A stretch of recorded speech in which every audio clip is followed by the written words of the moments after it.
Hello, I am Delores Screen, and my beginnings in Savannah started with my parents, or even long before that. My mother is a Atkinson, and my father was a Scarborough, who came from the Scarboroughs, William Scarborough. My father was Joseph Scarborough, and he was a descendant from that group of people.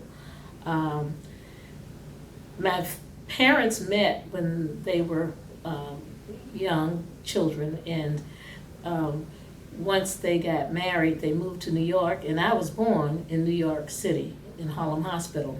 I was about 6 years old when they moved back to Savannah, and so all of my education, my formal education, actually happened in Savannah.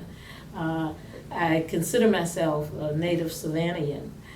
My connection and interaction with the Jewish community actually began when I was about 17, 18 years old. I wanted to go to college, and I knew that I had to work in order to contribute to going to college. So I decided to go to Miami for a year or so and work, and came in contact with a Jewish family by the name of Barbara and Ronald Fine, Fine. And I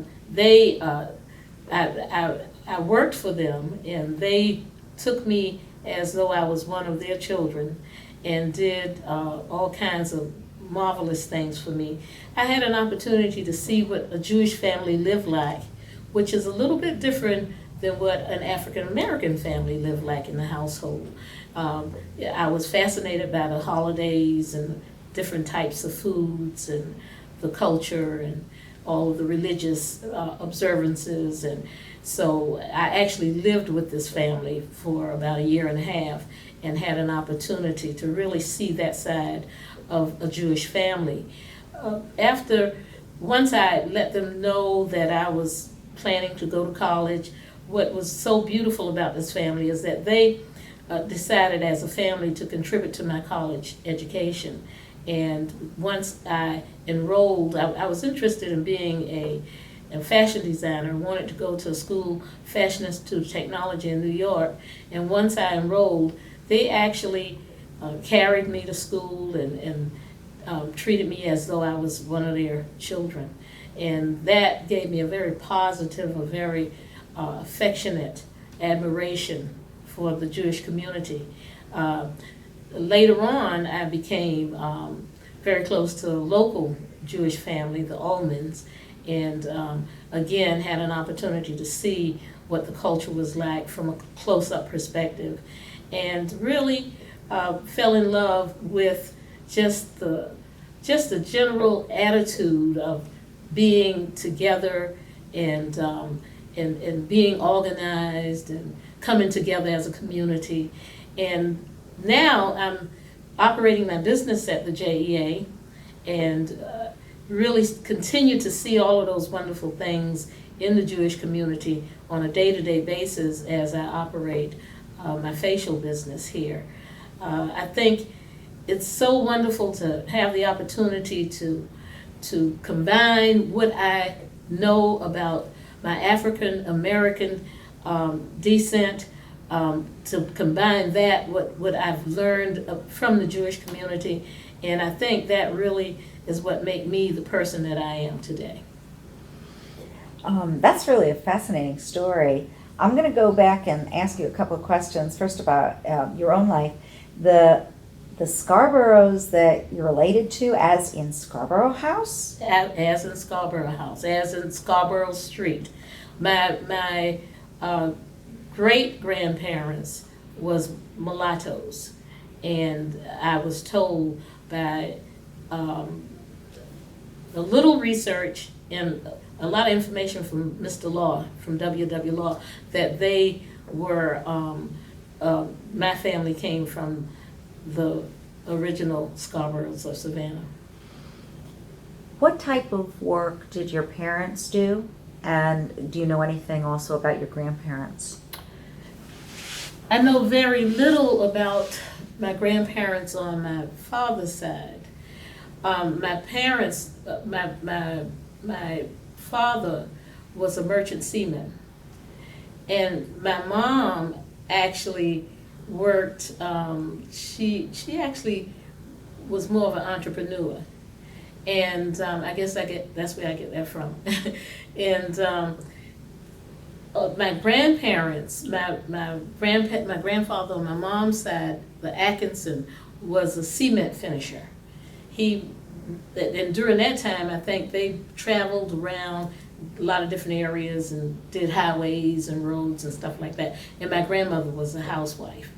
And so, and I come from a fairly small family. I'm an only child, and my mom only had 2 brothers. So, Let me ask you about relationships you might have had growing up in the South. I realize that some of your education also is up north, but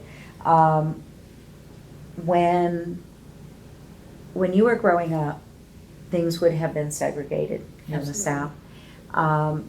Did you ever understand what that meant on anything more than this is the way life is? And the reason I ask this question is because I talk to a lot of people and ask about growing up Jewish in the South, and I ask them about anti-Semitism, and I've had several people say, oh, we didn't have any problems with that. Even the ones that went to BC or, the public school or whatever, most of them went to public school. And then I said, well, were you on the sports teams? Oh, no, we weren't allowed to try out for the sports teams unless we were very, very, very good. Okay, were you in the clubs? No, we weren't allowed to join the after-school club. But they didn't think of that as anti-Semitism. They just knew that's not where they were supposed to be, and therefore, and the clubs that they got to join were the JEA clubs and the Harmony Club and the things that were associated with the JEA or the Jewish community. When was the realization, or what was the realization, or was there a realization that this is really not normal, or it's not equal, or it's not right, or it's not fair? Carol, I think it's definitely a realization, but when you're growing up and living through it, because I graduated in the 60s, and when you're growing up and living through it, it's not that you're not aware of it, it's that at the time it's the acceptable thing. And when you really become aware and educated as the fact that, you didn't have books, you had to get the used books from other students, and you didn't have access to certain programs in your school. When you really become aware of it is usually I did, once I was an adult and really had a point of reference. And I can't tell you how many times, knowing my abilities and knowing my talents, I've thought to myself, how much more could I have done with my life had I had access to the things that the other kids had.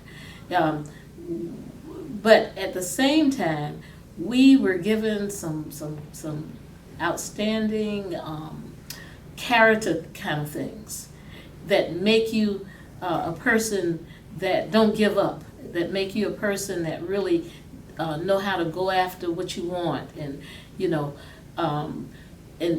so I believe that yes, I could have been a better person. I could have been a person who could have done things maybe on a national level, maybe on an international level, had given the opportunity or the exposure. But at the same time, there are some things, there are some elements that I have that I think I have because of the time period that I came up in. What's very interesting is your story is not totally unfamiliar to me.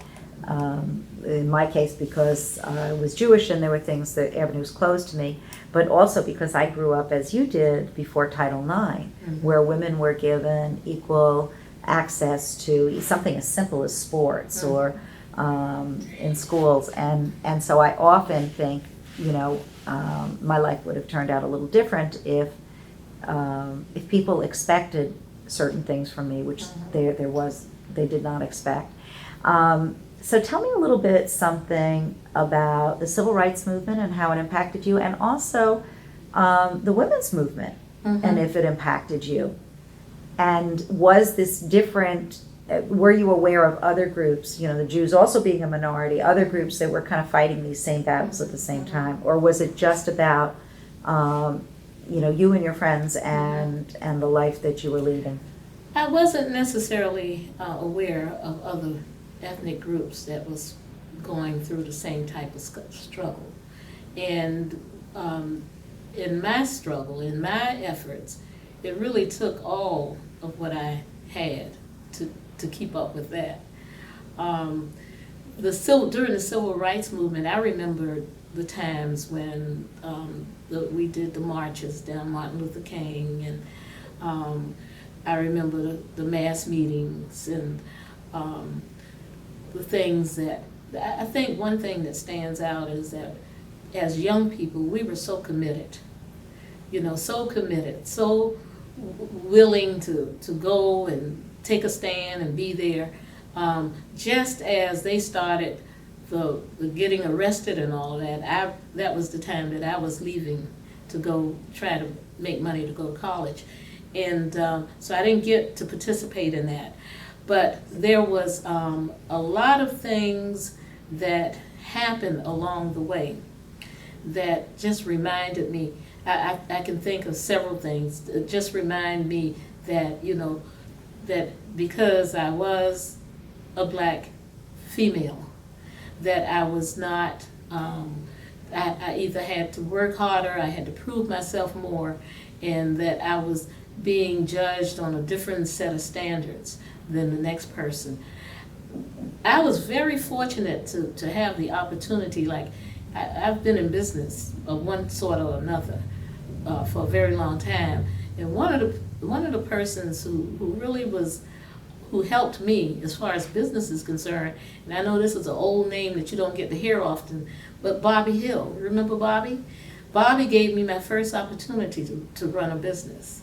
And he was someone who was a real civil rights advocate.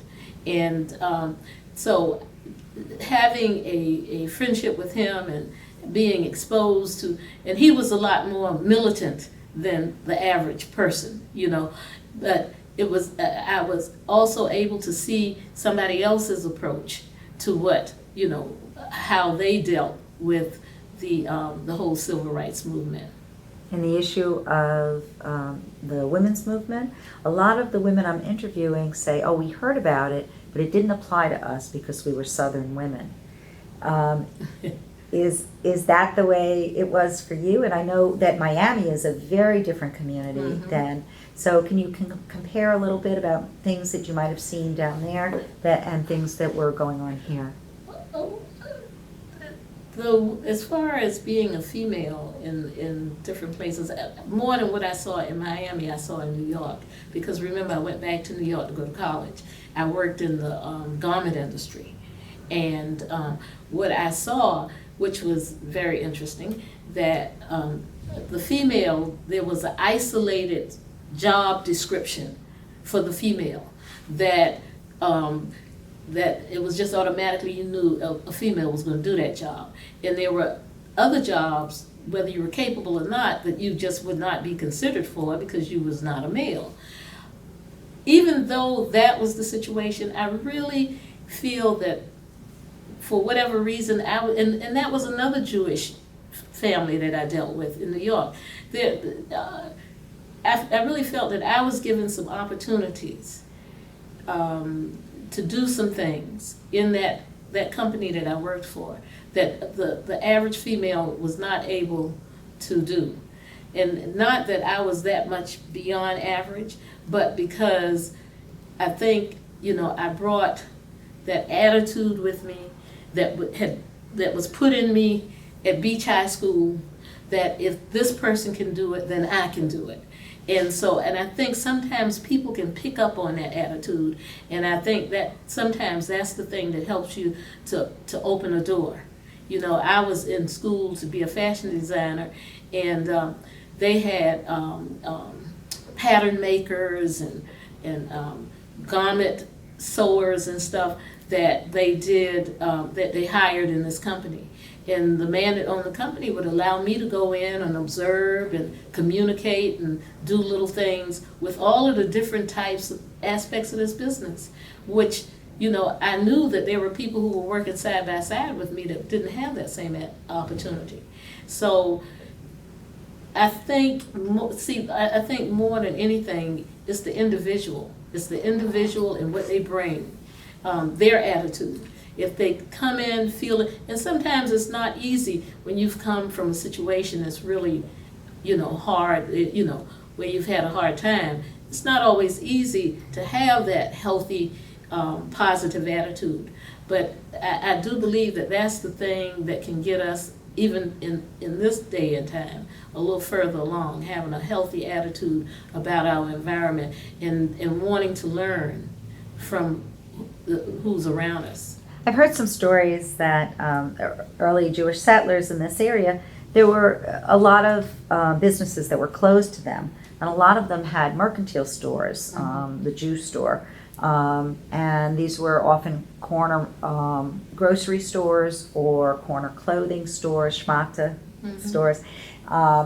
And when I'm talking to them, it seemed like the line of Broughton Street going to what used to be West Broad, that's now Martin Luther King Boulevard, was just lined with corner businesses owned by Jewish merchants. And when I asked them about the relationship with their black neighbors and whatever, these were their clients. These were people who worked with them and for them.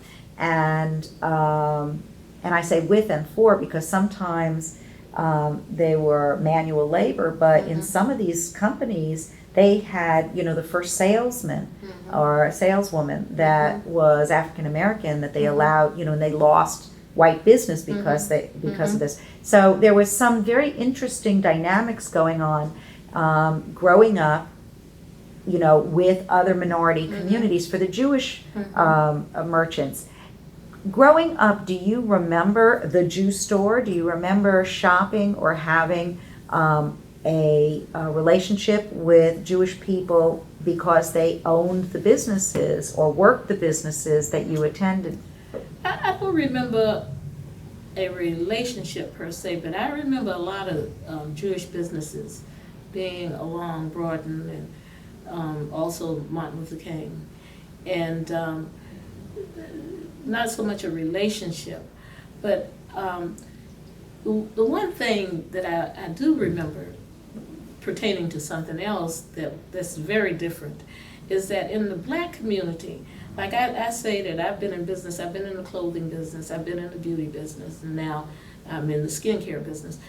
Of all of the years that I've been in business, so many times in our community, and that's the main difference I see in the black community and the Jewish community. Many times with us, we are a first generation business owner. Where in the Jewish community, you many times were born into the clothing business, born into, you know, the family business. And there is a substantial difference.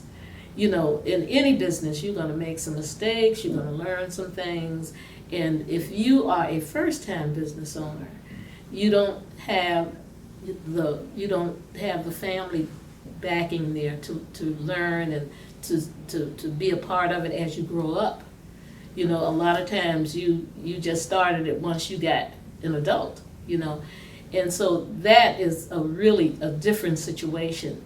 And that's something that I think too many times as a people, we don't have patience with our minority-owned businesses because we expect the minority-owned business to operate at the same level as a business that was came up through a family for, you know, 40, 30, or 40 years, you know.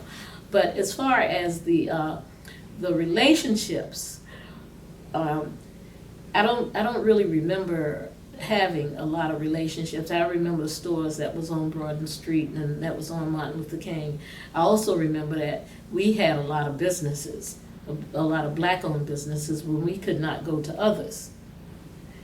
There was a lot of entrepreneurs then, And it seems like once we got the privilege of patronizing other type businesses, other businesses in the community, then, the black business sort of got weak, and we don't have nearly as many as we had back then.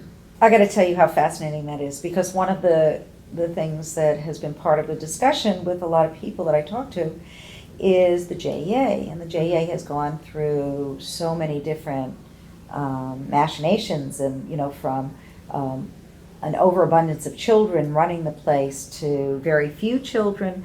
And one of the questions I ask is, well, why didn't your children join a JEA team, or the same teams that you talked to me about, or the same events that you took care of? Why didn't you encourage your children to join this team instead of the YMCA or the and Good question. and so the issue is, because Jews are more accepted both in business and in society, and can go more places. There's still a few places that are, we're not allowed. But it's because we've been more accepted, has it in some way diminished the value, the purpose of the Jewish institutions that served only the Jewish population? And so basically what you're telling me is the exact same experience, but from a different view.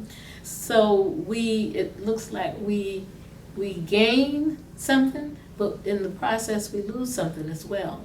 And it's unfortunate, because we would be even stronger as a group of people, whether we're African Americans or Jewish people or whatever, if we were able to keep our identity, keep our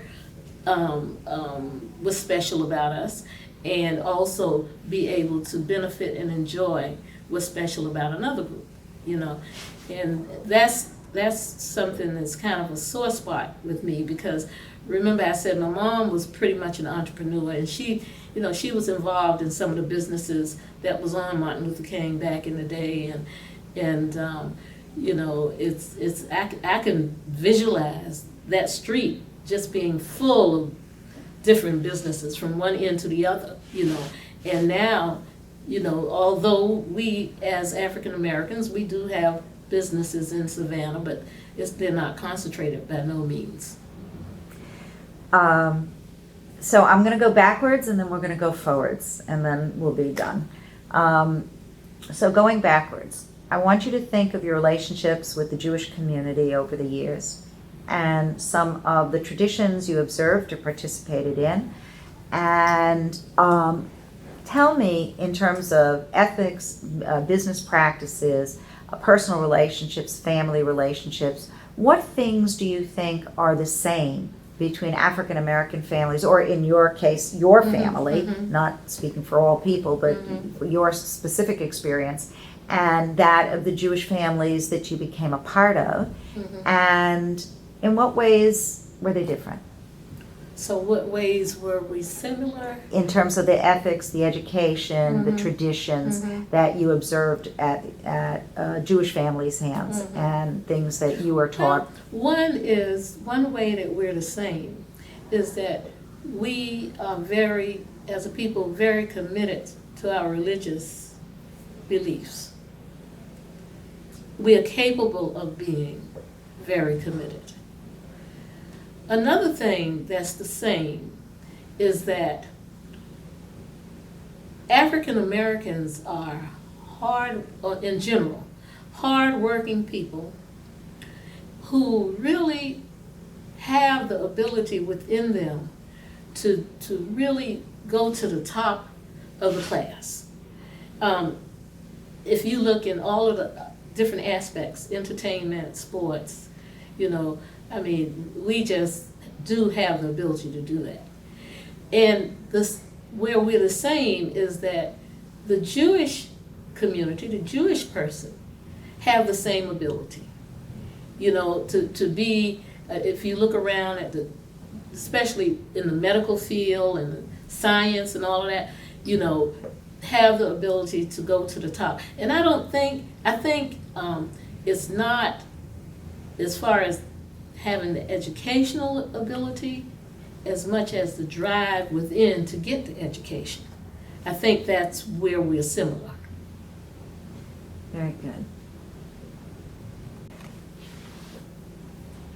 We've talked about traditions and education and opportunities, and ways in which different minority groups, in this case the Jewish and the Black community, are similar and dissimilar. Tell me about things that you might have learned or things that you have become part of who you are because of your Jewish experiences that you hope you pass on to your children, or that you think you already have passed on to the next generation. Well, from my Jewish experience, it's hard. That's hard to define. That's a good question. I think because of the Jewish people that I've come in contact with, at any given moment, I can share a story. I can tell something that I saw. I tell you one thing. I often talk about to people in my church family, a couple of things actually. I am so impressed with how the Jewish community looks out for different people in the community. People, I know that you do something here that takes up funds for Jewish families who are going through a hard time.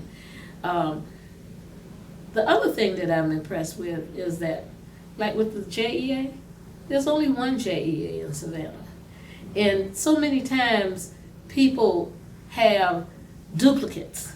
And when you duplicate, sometimes, depending on what it is, you weaken because you're doing 2 or 3.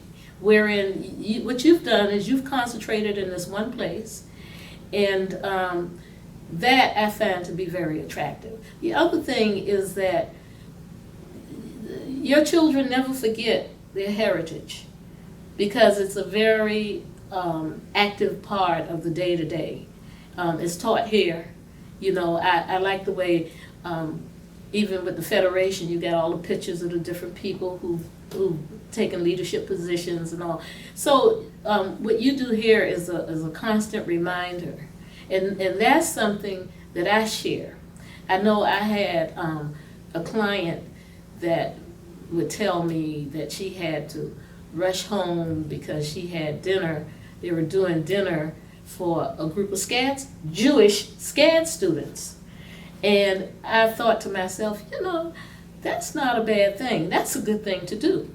Because look at how many, and I was so influenced by that, look at how many African American SCAD students that come from all over the country, and they're away from home, and what would it mean to them that some family would take them in and give them dinner and, you know, give them a family connection while they're here.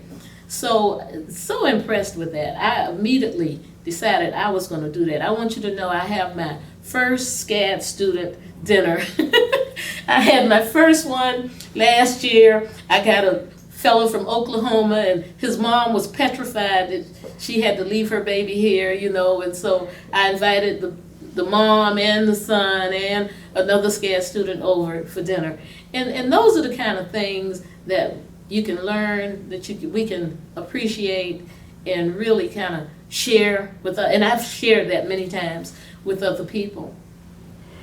That's a wonderful answer. I happen to know that every time I turn around, you're not just an entrepreneur, but you are constantly giving back to not just your community, but all communities, what you do with seniors and, you know, the programs that you run. And I know that you're behind the scenes and you often don't get the accolades for doing those kinds of what we would call a mitzvah project, something that you do that's really, it's not just a good deed, it's really a commandment from God that you are supposed to do this for other people. In some ways, I guess, what is the most What's the most remarkable thing that you've ever seen anyone do from the Jewish community in terms of giving back to the general community or to their own? And are there any projects or ideas that you got or got help with from members of the Jewish community? Yes. It's hard for me right now to think of any one thing that I've seen. Around here, there's been a lot of programs and things that I've been inspired by. It's hard to think of any one thing that I've seen. When I think about the most outstanding thing that I've done in all of my years, I've done, as you said, a lot of community projects. But I think the thing that just stays with me, that I'm most proud of, that I've done, and yes, I did receive some input from the Jewish community with it. Some years ago, I organized a thing called Let's Do It for the Babies. And Let's Do It for the Babies was as a result, again, from inspiration from one of my clients who came in one night and she was real sad. And when she started talking, she informed me that she worked at a home that took care of babies that were born addicted to drugs and babies that were HIV positive.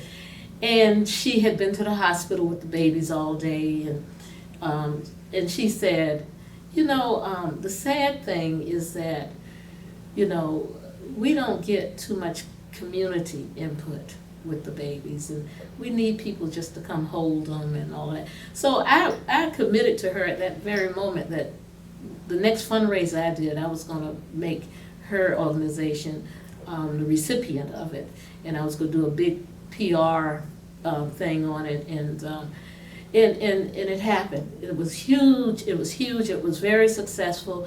We took a van load of people from the community, Jewish people, black people, to the house where they kept the babies, and to make them aware so that they could go back and tell people what was going on and be able to help them get volunteers to help in different capacities with the babies. And I think out of everything that I've done in my career, that was the most gratifying, because not only it was a Sunday fundraiser, not only did we raise monies to donate, but one of the babies, as a result of it, got adopted.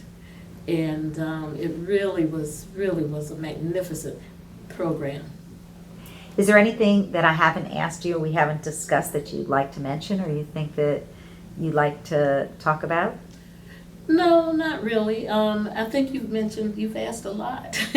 And I just, it's just an honor to be a part of this interview, and I hope that I've said something that's encouraging. And, it's kind of a nervous thing to do because you just don't know how you're going to come off, but, I hope that it works out well. There's one last question, and this is kind of a serious one, because although there's always been, I always thought, a very good relationship between the black community and the Jewish community, because minorities kind of stick together, and there certainly have always been a lot of Jews who work with civil rights and for civil rights and for equality. There have been some changes in that over the years that are not necessarily positive, where maybe the lines of communication are not working, are not as effective. Are there things that you think that we can do, just as all people, to, or you wish we would do, to better communicate and and work better together? Is there some advice you can give? Well, one thing, Carol, is that the world is such a different place now. It's so different. Everything happens fast, and everything, is so much more involved and detailed. And the one thing that I think that we can do is become more compassionate about each group's situation, and get more, just be more concerned. It's hard to say, but if you've got an open mind and an open heart, then when the opportunity comes, you will identify it. And I think that's the one thing that we can do, is look for opportunities to help, to make it better. And it might not be a huge thing. It might not be something that's going to put us on a soapbox. It might just be a little thing. But I think if we can just kind of keep an eye for opportunities, that's the one thing that we can do. Thank you so much. This was a really good interview. Good.